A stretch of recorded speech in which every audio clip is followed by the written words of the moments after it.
ويسر لي أمري واحلل عقدة من لساني يفقه قولي أما بعد. Senyum masuk وقال YouTube. الله تعالى في القرآن الكريم أعوذ بالله من الشيطان الرجيم كل نفس ذائقة الموت وإنما توفون أجوركم يوم القيامة فمن زحزح عن النار وأدخل الجنة فقد فاز وما الحياة الدنيا إلا متاع الغرور. صدق الله العظيم. Sahibul musibah yang kami muliakan, orang-orang tua kami, tuan-tuan guru, para alim ulama, kesehatan dan kesempatan,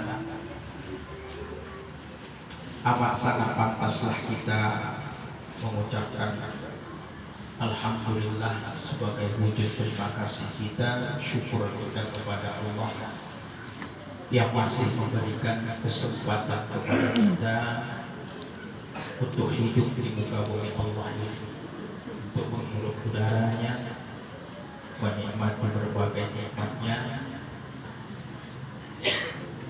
yang kalau dihitung takkan mampu kita menghitungnya. Begitulah kasih sayang Allah dilimpahkan kepada kita, maka amat sangat pantas dan wajiblah kita bersyukur sebab kesempatan yang diberikan Allah begitu besar kepada kita. Kita bisa dimasukkan dan dikelompokkan dalam kelompok orang-orang yang matinya husnul khatimah. Amin ya Allah.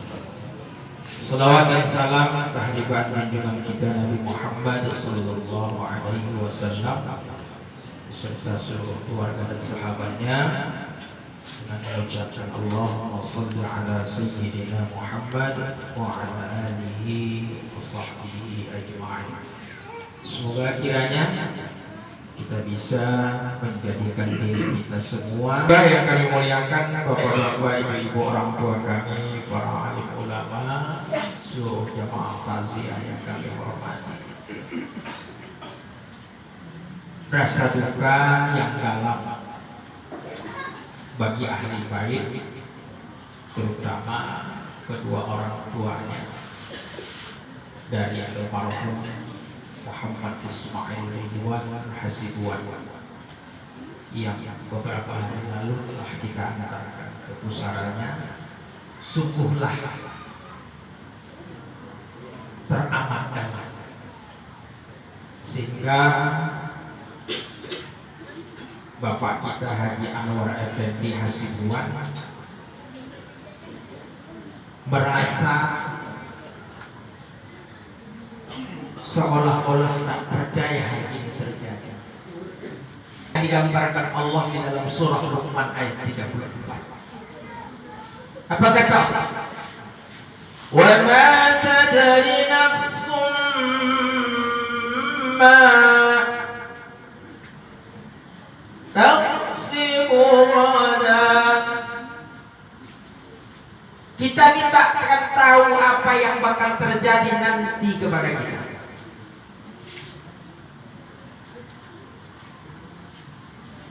Wa ma tadri nafsun bi'ayyi ardin tamut. Dan kita pun tak pernah tahu di bumi mana kita akan menemui kematiannya. Dalam surah Luqman ayat 34, ayat terakhir. Wa ma tadri nafsun madza taksibu ghadan. Tak pernah tahu. Kita yakin andaikan ini tahu ahli keluarga, saya yakin hari kita akan berangkat. Kita pun begitu Bapak Ibu. Tapi karena rahasia, karena kematian itu adalah rahasia Allah yang kita tidak tahu kapan itu akan datang kepada kita, inilah yang menjadi pembelajaran yang luar biasa. Maka pantas kalau kata Rasulullah, kafa bil mauti ma'idha. Cukuplah kematian demi kematian yang kamu saksikan, yang kamu lihat, bahkan itu menjadi pelajaran yang luar biasa bagi kita. Ini contoh. Jadi kita yang hadir ini tak tahu. Beliau besar di Jalan Leneng, ya Pak. Nah, di sini besar. Tapi wafatnya di Babarsari, Pak. Ya. Di Tuntungan. Ini masih datang. Ada yang hidup di Medan, ada yang hidup besar, rumah tangga hingga tua di Jakarta. Matinya di Teluk Majenewa. Ada seperti jangankan orangnya, bagian pesawat udara. Itulah hidup. Maka diingatkan oleh Allah. 1400 tahun yang lalu sudah diingatkan oleh Allah kita. Maka pantas kata Allah. Kata Rasulullah, Iqra'ul Quran, baca Al-Quran supaya kamu paham apa hidup itu. Untuk apa hidup itu? Sampai kapan hidup itu? Ini pembelajaran yang luar biasa bagi kita, Bapak Ibu, orang tua kami seluruh ahli tauhid. Mari sama-sama kita renungkan. Andaikan, ini mohon maaf, andaikanlah pada saat ajal itu datang kepada kita, belumlah ada bekal yang kita persiapkan. Coba kita bayangkan, andai itu terjadi pada kita, Bapak dan Ibu jemaah mulia. Padahal 1400 tahun yang silam hingga hari ini itu masih tertera di dalam Al-Quran. Apa kata Allah? وَتَزَوَّدُوا فَإِنَّ خَيْرَ الزَّادِ. Berbekal kalian, kata Allah. Berbekal. Karena hidup di dunia ini adalah tempat untuk kita mempersiapkan bekal. Karena ada kehidupan yang lebih panjang, bahkan kehidupan yang kekal, kata Allah, yang akan kita jalani, yang modalnya itu cuma didapat dan disiapkan di bumi, di kehidupan dunia. Walau terkadang Bapak dan Ibu jemaah yang dimuliakan Allah, banyak orang yang lupa, seolah-olah tak merasa akan mati, hingga dia merasa seolah-olah hidup selamanya, tak berbekal, sholat tak mau, puasa kata anak kita di toko-toko ya, dibilang bukan orang Islam dia, tapi di hadapan orang yang berpuasa enak saja dia tak berpuasa, macam mana? Mari kita renungkan Bapak dan Ibu ahli tauhid. Berapa umurmu, kemana umurmu engkau pergunakan? Andaikan bekal tak ada kita persiapkan, apalah yang akan kita jawab ketika Allah menanyakan itu kepada kita? Nah, Rasulullah berkata bahwa setiap manusia, terutama kita orang-orang yang katanya beriman kepada Allah, akan ditanya 4 persoalan ketika nanti di Yaumul Ba'ts, sebelum sampai kepada mahsyar. Apa yang akan ditanya? Yang pertama yang akan ditanya, ana umrihi fima afna. Umur yang Allah berikan kemana Allah habisnya. Nah, maka beruntunglah dan teruslah bersyukur kalau kita adalah orang-orang yang paham dengan ini, hingga kita selalu melakukan hal-hal yang baik, melakukan amal saleh, perintah. Saya dengar almarhum ini adalah anak yang soleh, begitu sayang pada orang tua. Orang tuanya sakit, Pak, beliau yang membersihkan, beliau yang mengistinjakan dan lain sebagainya. Ini beruntung. Apalagi kalau saya baca dalam kitab Sahih Muslim, model kematian almarhum ini adalah model kematian mati syahid dunia. Terhitung dia mati syahid. Karena bekal itu akan menentukan status kita di alam barzakh. Apakah kita masuk kategori orang-orang yang mendapatkan nikmat kubur nantinya, atau sebaliknya kita termasuk orang-orang yang akan merasakan azab kubur? Tak ada pilihan lain, Bapak dan Ibu orang tua kami jemaah yang dimuliakan Allah. Kalau dia orang-orang yang mendapatkan nikmat kubur, dia akan merasa tenang. Bahkan kalau kita baca dalam surah Yasin, orang-orang yang mendapatkan nikmat kubur itu tidak merasakan lamanya di alam barzakh, padahal mungkin dia sudah merasakan lama, sudah mengalami kematian itu selama ratusan tahun. Tapi karena selalu diberikan Allah nikmat kubur, dia tidak merasa. Baru saja seolah-olah dia tertidur, tahu-tahu dia sudah dibangunkan, sudah masuklah dan datanglah hari kiamat.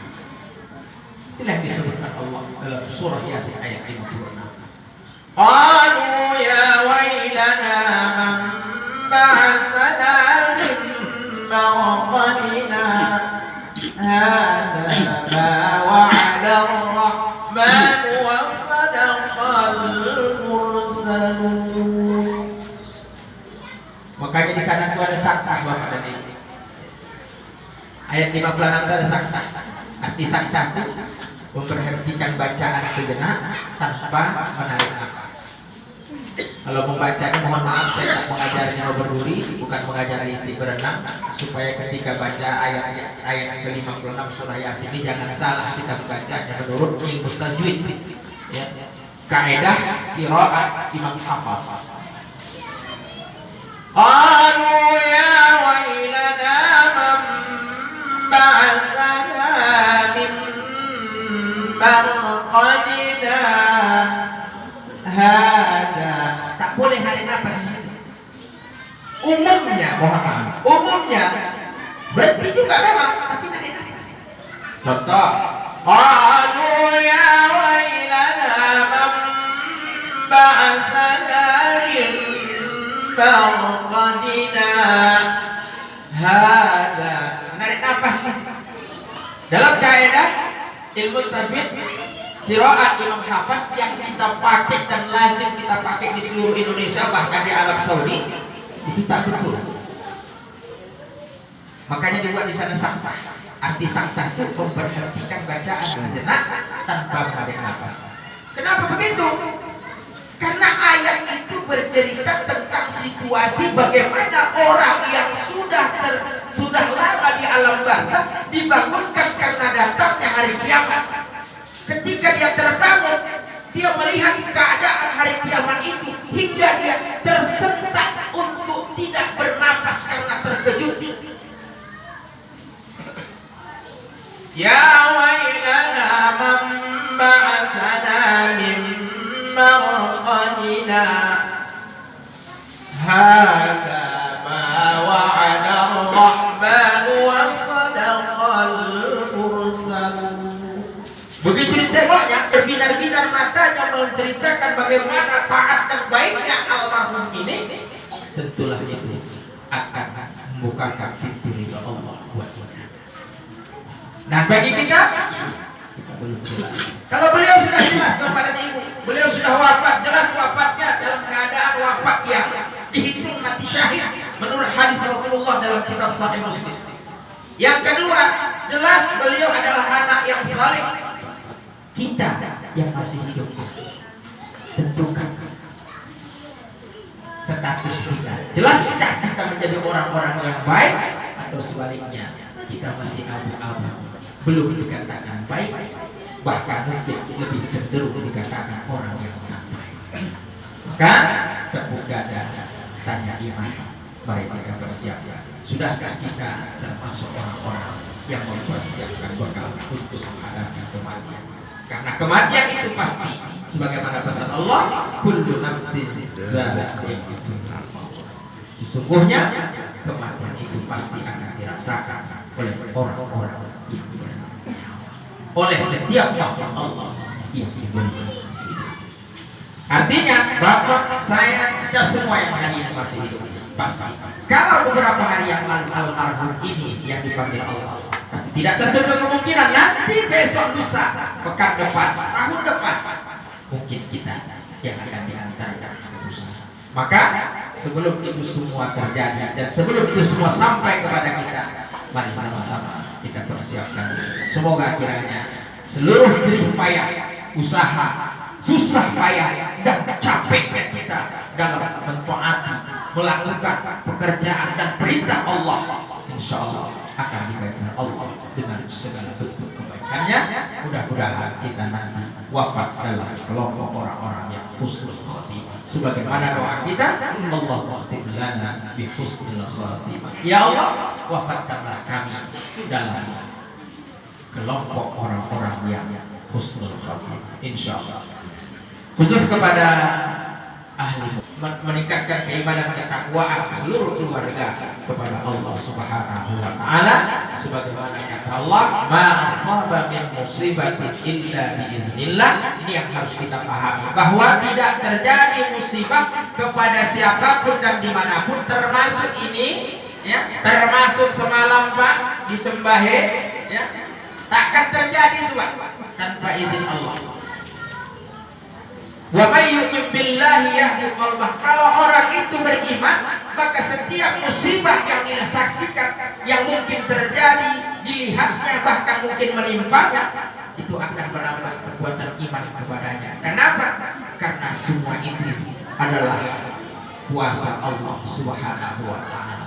Maka kita sebagai hamba yang baik, sebagai hamba Allah, hanya bisa tawakal kepada Allah, bertakwa kepada Allah, dan bersabar. Mudah-mudahan orang-orang yang selalu bersabar, karena sabar itu kata Nabi setengah dari iman. As-sabru nisful iman. Sabar itu adalah setengah dari iman, bukan sebahagian, setengah. Andaikanlah sabar ini kita contohkan air yang ada di botol ini, setengah dari isi botol ini itu adalah sabar. Maka selalu Allah mengingatkan dalam Al-Quran, ketika manusia itu diuji, yang pertama diingatkan oleh Allah, tingkatkan kesabaran. Kenapa kita harus sabar? Karena segala sesuatunya di luar kekuasaan manusia, karena segala sesuatunya adalah ketetapan dan takdir Allah Subhanahu wa taala. Termasuklah yang terjadi, yang menimpa kepada keluarga di rumah ini. Begitu juga kepada kita semua. Mudah-mudahan ini menjadi peringatan buat kita untuk kita tetap senantiasa bertakwa kepada Allah, bertawakal kepada Allah. Kita serahkan segala sesuatunya kepada Allah. Kita hanya disuruh untuk melakukan kebaikan. Bagaimana akhir daripada kehidupan kita nanti, kita serahkan kepada Allah Subhanahu wa taala. Yang jelas dan memahami dan mengetahui serta menjadikan beliau sebagai orang yang, atau menyimpulkan beliau sebagai orang yang taat kepada Allah, yang berbakti kepada kedua orang tua. Dan bagi kita, mari persiapkan diri sebelum ajal itu tiba kepada kita, agar kita tidak menjadi orang yang menyesal nanti. Karena orang-orang yang tidak peduli dengan peringatan Allah akan disengsarakan Allah selama-lamanya. Na'udzubillah, tsumma na'udzubillah min dzalik. Terima kasih atas segala perhatian, mohon maaf atas segala kekurangan. Kepada Allah saya mohon ampun, kepada bapak-bapak, ibu-ibu, seluruh ahli tausiah, orang-orang tua kami, tuan-tuan guru, serta ahli musibah, kami mohon maaf. Akhirul kalam, wallahu a'lam bishawab. Nasrun minallah wa fathun qarib wa basyiril mu'minin. Billahi taufiq wal hidayah. Wassalamualaikum warahmatullahi wabarakatuh.